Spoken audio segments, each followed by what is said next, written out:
we talked about things that can threaten safe. So like, what's the first step? When we look at what the first step to creating safety is, it really begins with trust. All right, it begins with trust.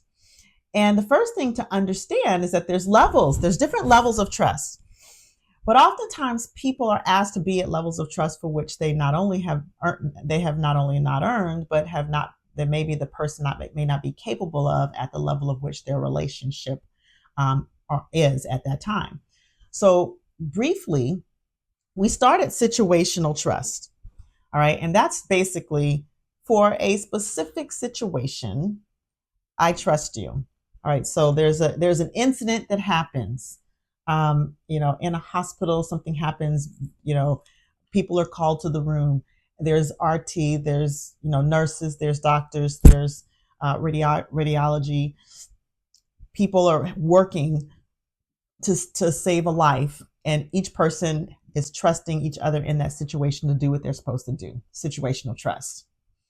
Now, transactional trust is we're all on the floor together in a unit, perhaps, or in a clinic together in a unit. Each person has a role, and in each day, we're trusting each other to fulfill those roles over and over again in that particular unit or that situation or that community.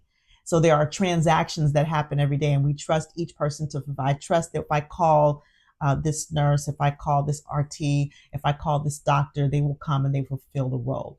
So that's transactional trust. Now, over time and over many transactions, people form relationships, and that's relational trust. So we begin to get to know each other and understand each other beyond the transactions. And oftentimes that's in workplaces, that's where it ends. Now, occasionally you have a more intimate trust where a person feels safe to divulge a little bit of what's going on with them, be vulnerable. That would be more intimate trust. And when you have that intimate trust, that can lead to loyalty. So a lot of times in organizations, people are expected to be loyal when there's barely anything beyond situational or transactional trust. There's not even in relational trust.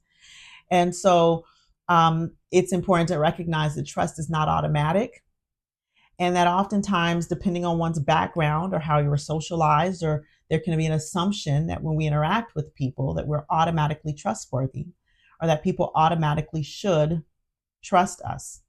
However, it's important to recognize that because of a person's lived experience or traumas, or subject to various isms or discriminations or cultural historical harms, that trust is not automatic. That trust is earned. That trust happens gradually over time. That trust looks different for different people. That trust comes from consistent demonstration of trustworthiness over time. And trust is not always easy for people.